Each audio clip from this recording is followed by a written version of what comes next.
respond to something that Joni Ernst said that was so unbelievably ridiculous. So she floated the idea that Biden wants to end animal agriculture, just completely making things up. There's like no indication, no evidence of that whatsoever.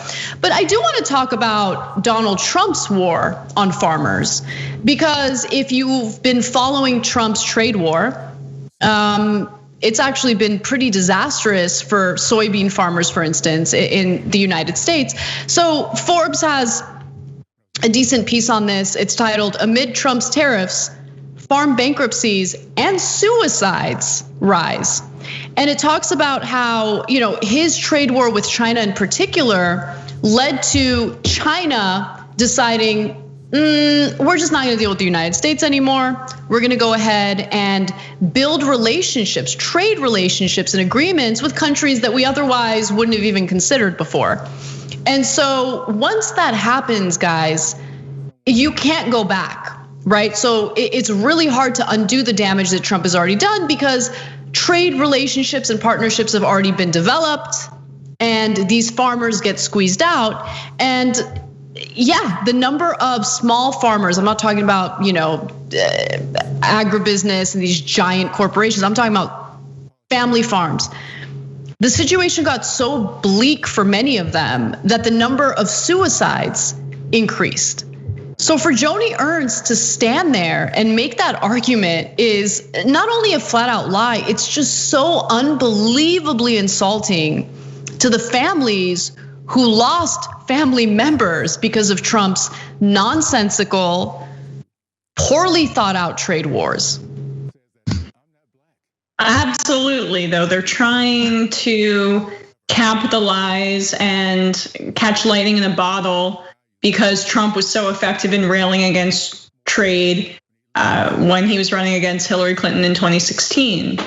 Now, hopefully for you, I just thought about this, Anna, based on our conversations before about if material conditions are on the ground are so bad, is that enough to override Biden's lack of a strategy, right? I worry that it's not enough time, that 3.5 years is not enough time for it to resonate with people.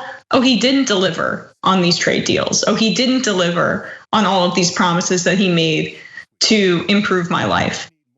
Because I think right now, much of the RNC and much of the Republican strategy is to just obfuscate and lie and then cross your fingers for 2024, because they're banking on, and what bothers me so much about politics is they hope you're stupid, and they're banking on the fact that you're not educated or you're not smart enough. And unfortunately, it's not because Americans are stupid. I don't believe that, and I don't buy into that liberal coastal BS.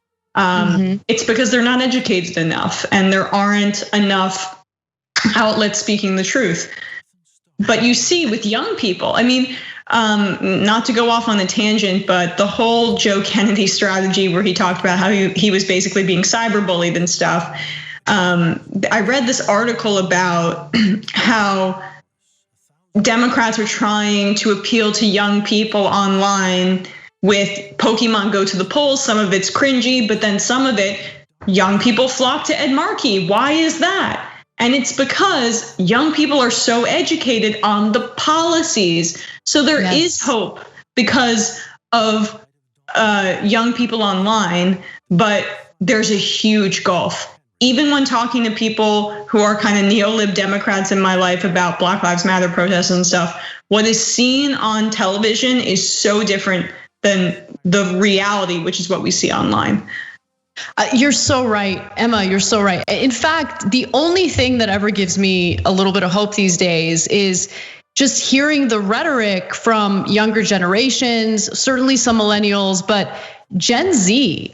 Gen Z is super radicalized to the point where they confront me, not personally, but based on like the messaging I hear from Gen Z, it forces me to confront my own political values and think outside the box a little bit.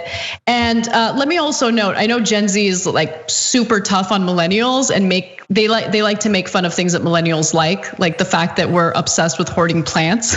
Thanks for watching the Young Turks. Really appreciate it. Another way to show support is through YouTube memberships. You'll get to interact with us more. There's live chat emojis, badges. You've got emojis of me, Anna, John, JR. So those are super fun. But you also get playback of our exclusive member-only shows and specials right after they air. So all of that, all you gotta do is click that join button right underneath the video. Thank you.